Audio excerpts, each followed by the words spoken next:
नमस्कार, मैं हूं दीपक चौरसिया। द्वारका पीठ के शंकराचार्य स्वामी स्वरूपानंद सरस्वती ने शिरडी के साईं बाबा के खिलाफ मोर्चा खोल रखा है। साईं बाबा के खिलाफ उनके बयान पर देश भर में बवाल भी मचा हुआ है।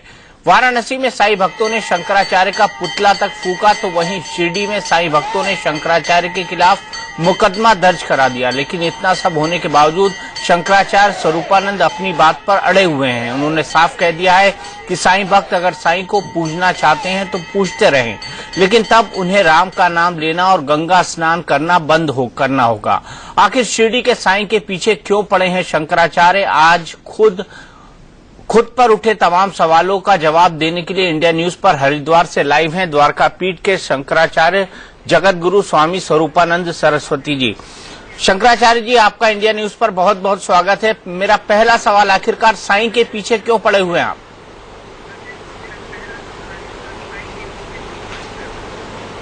हम उनके पीछे नहीं पड़े हैं। हम अपने सनातन धर्म की रक्षा के लिए जो उसके दायित्व हमको प्राप्त हुए हैं, काम कर रहे हैं। हमारे शास्त्रों में जो विष्णु भगवान के 24 अवतार हैं, उनमें ऐसे किसी अवतार की चर्चा नहीं है जो साईं के लोग मानते हैं। हमारे यहाँ तो कलयुग में 2 ही अवतार होंगे, बुद्ध अवतार होगा और कल्कि अवतार होगा। चांद नाम का कोई अवतार होगा कि हमारे शास्त्रों में नहीं है। और हम ये कह रहे हैं कि जो हमारे शास्त्रोक्त देवता हैं, उन्हीं की हमको पूजा करनी चाहिए। उसके विपरीत जो लोग मनमाना कर रहे हैं, उनसे हमको हटना चाहिए।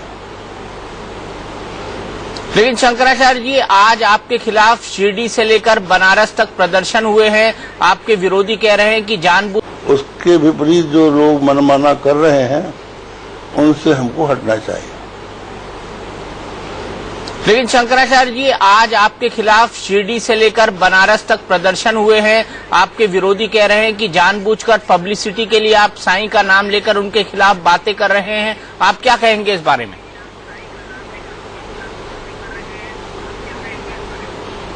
ऐसा है कि हमने प्रेस कॉन्फ्रेंस बुला के कुछ नहीं कहा है। हमसे लोगों ने जब पूछा है तो हमने उत्तर दिया है। तो हमने जानबूझ के उनके खिलाफ कोई अभियान छेड़ा है, ये आरोप गलत है। और रही बात यह है कि वाणी की स्वतंत्रता संविधान के द्वारा प्रदत्त अधिकार है, जिसका हमने प्रयोग किया है। ये कोई अपराध नहीं है। अचानक साईं के भगवान न होने का सवाल आपके मन में कहां से आया? भले से आपके से सवाल पूछा गया, लेकिन ये ख्याल आपके मन में क्या बहुत पहले से था? हम बहुत पहले से इसको बोलते आ रहे हैं। हमारे कई प्रवचन हैं। एक बार सामना में भी छपा था, बंबई में, और कई जगह हम लोग ये बोलते रहे हैं। लेकिन उस पर आप सब लोगों ने ध्यान नहीं दिया था। अब की बार ध्यान दे दिया, इसलिए आपको लग रहा है कि कोई नया काम किया है महाराज ने। लेकिन स्वामी जी, इस बार तो केस दर्ज हो गया है। केस पर क्या कहेंगे आप?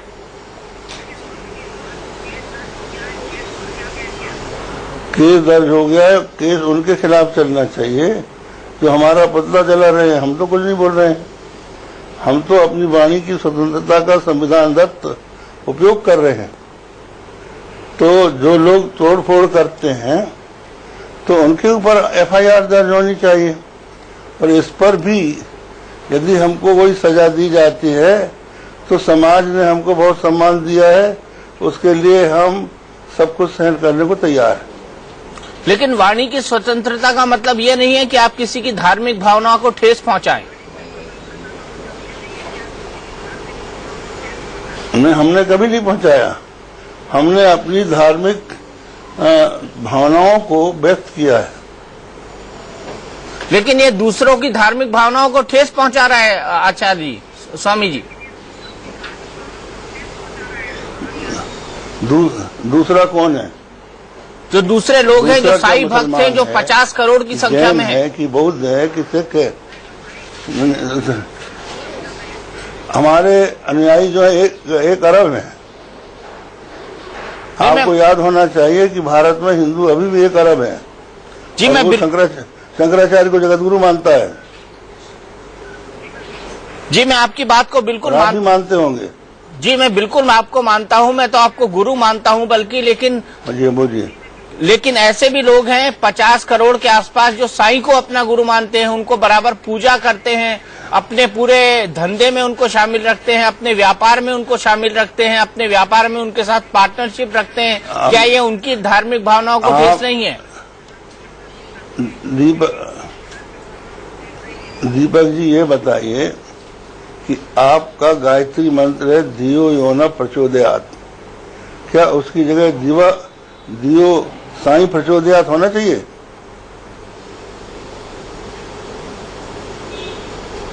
बिल्कुल नहीं होना चाहिए। ये मिलावट वो क्यों करते हैं? बस हो गया, यही हम कह रहे हैं। लेकिन आज आपने तो एक तरह से कह दिया कि साईं के भक्त मंदिर में ना जाएं, गंगा स्नान ना करें, राम का नाम ना ले। आपको लगता है कि साईं के वो भक्त जो हिंदू हैं वो आपकी बात मानेंगे? नहीं, अन्वय व्यतिरेक की बात है। हमने ये कहा है तो साईं बाबा के यहाँ नहीं जाते, उनका उद्धार हो सकता है कि नहीं हो सकता? अगर उनका उद्धार उसके यहाँ बिना गए भी हो सकता है तो साईं बाबा अन्यथा सिद्ध है, उसकी हमें कोई जरूरत नहीं है। और अगर लोग ये सोचते हैं कि केवल साईं बाबा से ही हमारा काम चल सकता है तो वो हमको छोड़ के अपने भक्ति कर ले और दिखा दें अपने उनका उद्धार होता कि नहीं होता। साईं बाबा तो मजार में सोया हुआ है, कयामत के दिन उठेगा, और वो हिंदू जो है कल भगवान के यहाँ पहुंचेगा, तो वो कैसे उसकी रक्षा करेगा? नहीं, लेकिन साईं बाबा तो हिंदू, मुसलमान, सिख, ईसाई सबके देवता हैं, सब लोग जाते हैं उनकी मजार पर और ये श्रद्धा है।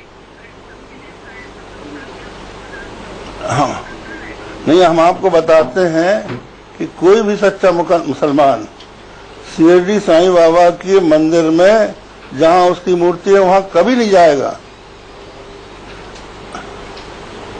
फारूक अब्दुल्ला साहब जाते हैं, वो जाएगा तो सच्चा मुसलमान ही नहीं है। नहीं, फारूक अब्दुल्ला साहब जाते हैं, केंद्रीय मंत्री रहे। बुत परस्ती कुफ्र है।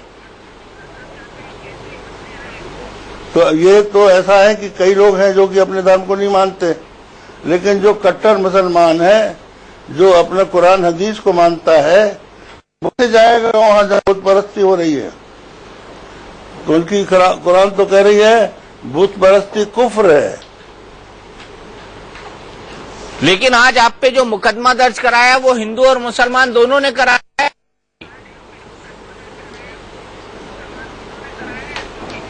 हम कहते हैं हमारे पास नोटिस आएगी, हम देखेंगे, और अगर उसके लिए हमको फांसी लगाना चाहें आप लोग तो लगा दीजिए, हम उसके लिए तैयार हैं। हमारी 91 वर्ष की उम्र हो गई है, मरने की बात आई है, और हम तो संन्यास लेके पहले मर चुके हैं, खो और मार डालो। नहीं स्वामी जी, हम जो हमारी शास्त्रोक्त बातें हैं उनको कहना नहीं छोड़ेंगे। स्वामी जी, ऐसा कोई नहीं चाहेगा। आपकी दीर्घायु की हम कामना करते हैं, आप लंबे जिए, पूरे समाज के लिए मार्गदर्शन करते रहें, सभी यही चाहेंगे। लेकिन आपको नहीं लगता कि आपको और जो बाबा हैं, जो फर्जी लोग हैं, जैसे निर्मल बाबा हैं, जैसे राम रहीम हैं, उन लोगों के खिलाफ भी मुहिम चलानी चाहिए इस तरीके की? नहीं, हम चला रहे हैं। और बात क्या है कि अगर आप जैसे व्यक्ति जो कि सौभाग्य से एक चैनल का संचालन कर रहे हैं, हमारा साथ देने का वचन दें तो हम वो भी चलाएंगे। लेकिन आज बात तो ये है कि जो मीडिया है वो बिक जाता है, वो उनके पैसे लेके हमको गाली देने लगता है। शंकराचार्य को गुस्सा करना शोभा नहीं देता है। ये कह रहे हैं कि हमारे अंतर्यामी हैं वो लोग, हमारे मन की जानते हैं। अच्छा स्वामी जी, एक हिंदू साईं की पूजा करता है, बाकी देवी देवता की भी पूजा करता है। साईं की पूजा करने की कोई शर्त नहीं है। आप बाकी देवी देवता की पूजा भी करते हैं और साईं की पूजा भी करते हैं, तो हर्ज क्या है? हर्ज ये है कि जब हमारा उसकी पूजा के बिना ही उद्धार हो सकता है तो हम उस तरफ क्यों जाएं? और हम तो ये मानते हैं कि कर्मों का फल ईश्वर देता है, कोई व्यक्ति नहीं देता, साईं नहीं देता, निर्मल बाबा नहीं देता। कर्मों का फल देने वाला परमात्मा है और परमात्मा उत्तम कर्मों का फल देता है और उत्तम कर्म वो है जो उसके बताए हुए शास्त्रों में बताया गया है। लेकिन साईं बाबा ने अगर वो उसके विपरीत काम करता है तो उसका कोई फल ही नहीं मिले। जी आप बोलिए। हाँ बोलिए। आप बोलिए। बोलिए। साईं बाबा ने कहा है कि सबका मालिक एक, यही है ना? जी। तो सबका क्या अर्थ है, मालिक का क्या अर्थ है और एक का क्या अर्थ है? तो सब में दो इसके अर्थ निकल सकते हैं। सब धर्मों के अनुयायी एक, सब या सब मनुष्य, दो ही अर्थ निकल सकते हैं। तो सब धर्मों का अनुयायी अगर आप लेते हैं तो बौद्ध और जैन ईश्वर को नहीं मानते, तो वो सब धर्मों का मालिक नहीं हो सकता। अगर आप मनुष्य लेते हैं, इंसान लेते हैं, तो उन इंसानों में शिरडी का साईं बाबा था कि नहीं था? अगर वो भी था तो इसका मतलब यह है कि उसका भी कोई मालिक था। उस मालिक का क्या आकार है? उसकी मूर्ति है कोई? उसकी पूजा करना चाहिए। उसकी पूजा हम क्यों करें? तो ये सब बातें जो है उन्हीं के सिद्धांत के विपरीत हैं। लेकिन और जो लोग वहां बैठे हैं पैसे कमा रहे हैं। हाँ बोलिए। नहीं, आप खत्म करिए पूरा।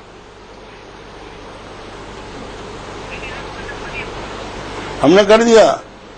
सबका मालिक एक, लेकिन उसके मालिक शब्द जो है ये गुलामी का प्रतीक है। हमारे यहाँ तो यह है सर्वम खल्विदम ब्रह्म, सब में परमात्मा है।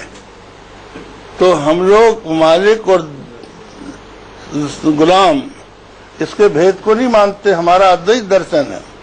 अगर सब में परमात्मा है तो प्रतिपादन कर रहे हैं।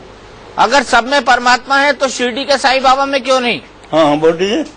अगर सब में परमात्मा है तो शिरडी के साईं बाबा में क्यों नहीं? हम कहते हैं हमें क्यों नहीं है? दीपक शर्मा में क्यों नहीं है? क्या तुम्हारी पूजा होना चाहिए?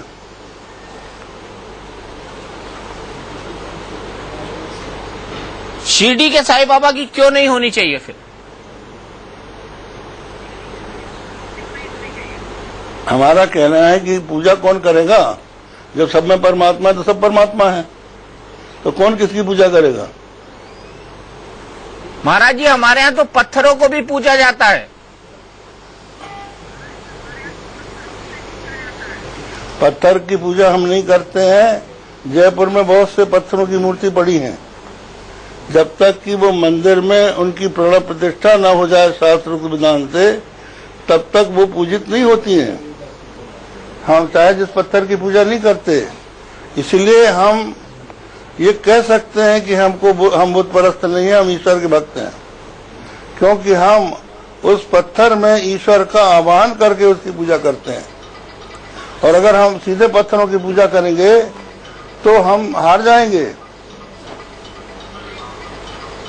भक्त प्रहलाद ने तो यहाँ तक कहा था कि खंबे के भीतर भी भगवान है।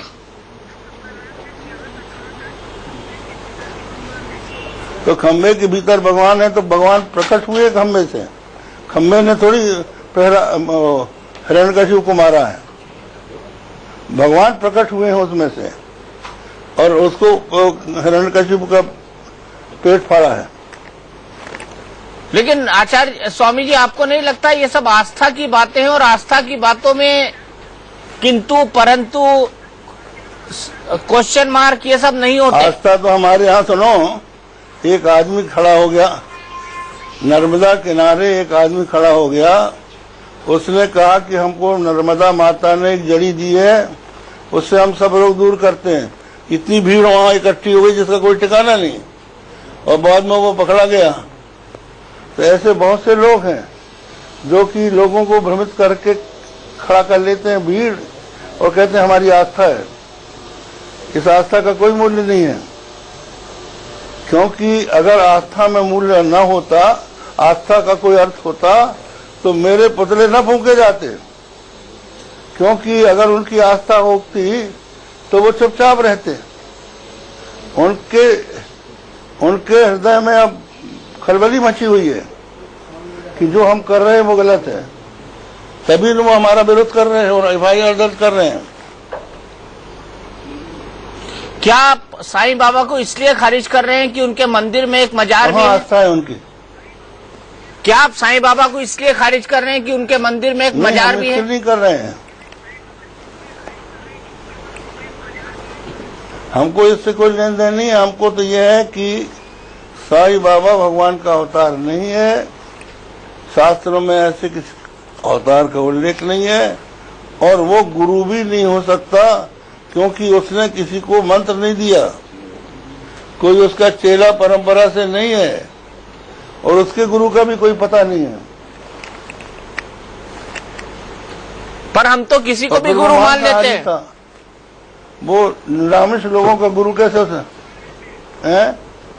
हम तो किसी को भी गुरु मान लेते हैं। जो निरामिष लोग हैं उनका गुरु कैसे हो सकता है वो? ये देखिए, मान लेने की बात तो यह है कि दत्तात्रेय ने 24 गुरु बनाए थे, उनका मतलब उनसे शिक्षा ली थी, उनसे मंत्र नहीं लिया था। मंत्र तो एक ही होता है, गुरु एक ही होता है। अगर मानव सेवा, परमार्थ और मानव कल्याण के जरिए भगवान प्राप्त होता है तो साईं उससे अलग कैसे हैं?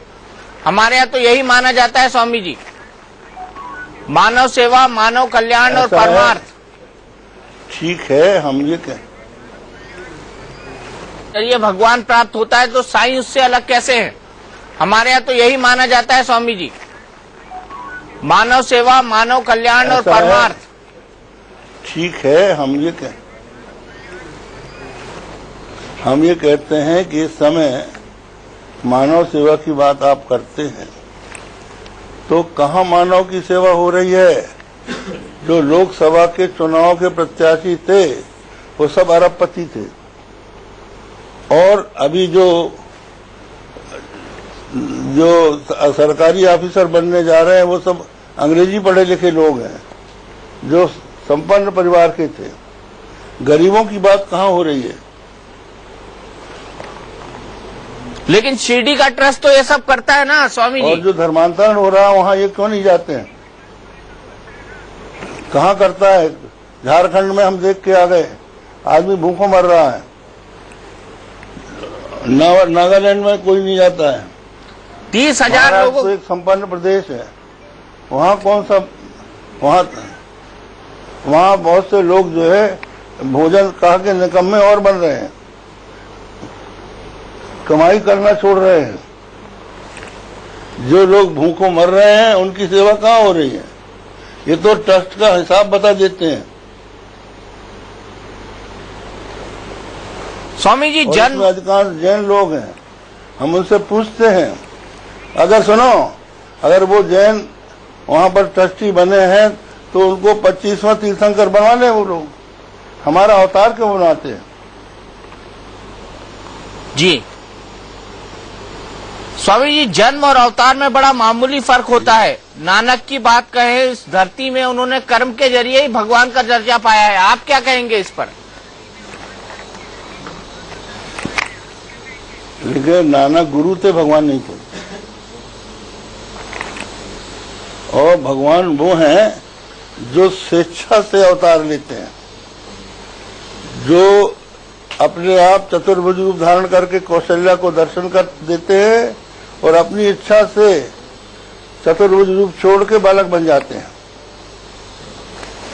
ऐसा कोई व्यक्ति नहीं है, जो केवल भगवान ही है। ऐसे ही भगवान श्री कृष्ण हैं, देवकी के सामने चतुर्भुज रूप में खड़े होते हैं और उनकी प्रार्थना पर बालक बन जाते हैं। ऐसा कोई बन सकता है? चतुर्भुज रूप से किसी के अंदर किसी का जन्म होता है? ये अवतार हैं और जन्म वो है जो माता के पेट से निकलता है। तो 24 अवतारों के सिवा और कोई अवतार है नहीं आपके हिसाब से? तो और किसी को भगवान का दर्जा दिया नहीं जा सकता?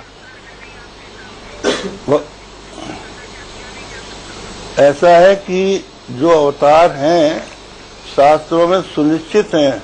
भगवती के अवतार 10 महाविद्या 9 दुर्गा। इसी तरह शंकर जी के अवतार हैं, शिव पुराण में उनका उल्लेख है।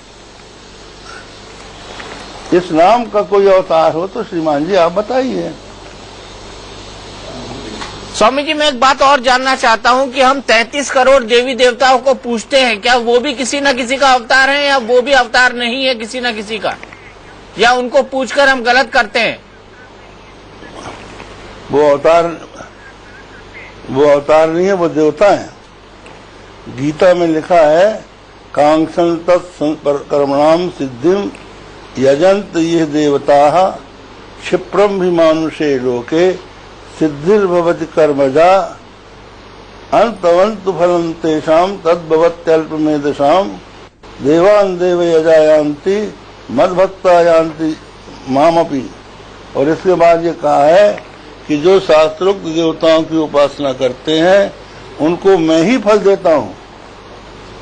तो जो शास्त्रोक्त देवताओं की उपासना करेगा उसका फल देने का काम ईश्वर करेंगे, और जो मनमाने बन जाएंगे ईश्वर उनका फल क्यों देगा? आप अभी भी इस बात पर कायम है कि जो साईं भक्त हैं उनको गंगा स्नान नहीं करना चाहिए, साईं राम नहीं बोलना चाहिए, राम का नाम नहीं लेना चाहिए? नहीं, हमारा ये कहना नहीं है, हमारा उत्तर है। हमने कोई प्रश्न नहीं किया है, हमने कहा है कि अगर साईं के बिना काम नहीं चलता है और आप साईं को राम के साथ गायत्री मंत्र के साथ मिलाना चाहते हैं तो आप केवल साईं से अपना काम चला लीजिए। हमारे भगवान का नाम आप क्यों लेते हैं? और अगर आप उसमें नहीं चला सकते तो उस अन्यथा सिद्ध को क्यों पकड़े हैं? ये हमारा उत्तर है। पूरी बात आप संदर्भ से अगर नहीं लगाएंगे तो उसका अर्थ अनर्थ हो जाएगा। कुरान में लिखा है कि नमाज मत पढ़ो, लेकिन उसके आगे लिखा है यदि नापाक हो। तो यदि नापाक हो इसको छोड़ दोगे तो नमाज मत पढ़ो, ये उसका उल्टा अर्थ हो जाएगा। तो मेरी बात का उत्तर अगर आपको अर्थ समझना है तो पूरी बात समझिए आप। बिल्कुल स्वामी जी, आखिरी सवाल, शिरडी बनारस और चंडीगढ़ क्या में कहना चाहते हैं? शिरडी बनारस और चंडीगढ़ में आपके खिलाफ प्रदर्शन हो रहे हैं, ज्यादातर लोग हिंदू हैं। आपको नहीं लगता कि हिंदू समाज भी आपकी बात से सहमत नहीं है? आप देखिए, मेरे पास अनेकों टेलीफोन आ रहे हैं कि महाराज जी आपने अच्छा काम किया है। अभी वहाँ के कर्नाटक के जो स्वामी जी हैं मध्य संप्रदाय के, उन्होंने हमको धन्यवाद दिया है। तो हमारे तो बात भी तो अच्छे आ रहे हैं, लेकिन हमारे आदमी जो हैं अशांति नहीं पैदा कर रहे हैं।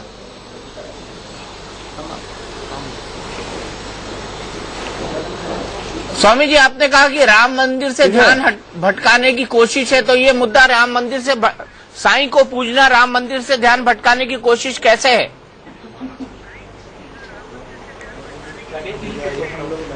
ऐसा है कि जब आदमी का पेट भर जाएगा तो वो रोटी क्यों मांगेगा? तो जब उसको जगह जगह साईं बाबा के मंदिर मिल जाएंगे तो राम मंदिर की मांग क्यों करेगा वो? तो सीधी सी बात। और इसके पीछे एक हमारे पास कटिंग आई है किसी अखबार की, जिसमें लिखा है कि ब्रिटेन की न्यूज एजेंसी ने ये षड्यंत्र किया है। राम भक्ति के प्रति लोगों की भावना बढ़ती देखकर उन लोगों ने यह नया सिंह पर खड़ा किया है। तो भैया आप छोड़ो हमको। चल स्वामी जी, ठीक है। जगत गुरु शंकराचार्य स्वामी स्वरूपानंद हमारे साथ जुड़े हुए थे। आपका बहुत बहुत शुक्रिया, आपका बहुत बहुत धन्यवाद। और जगत गुरु शंकराचार्य स्वामी स्वरूपानंद का मानना है कि वो अपने बयान पर अभी भी कायम है कि साईं भगवान का अवतार नहीं है और उनको जिस तरह से पूजा जाता है, गुरु माना जाता है, वो बिल्कुल गलत है और हिंदू धर्म संबंध नहीं है। हमारी इस खास पेशकश में इतना ही। इंडिया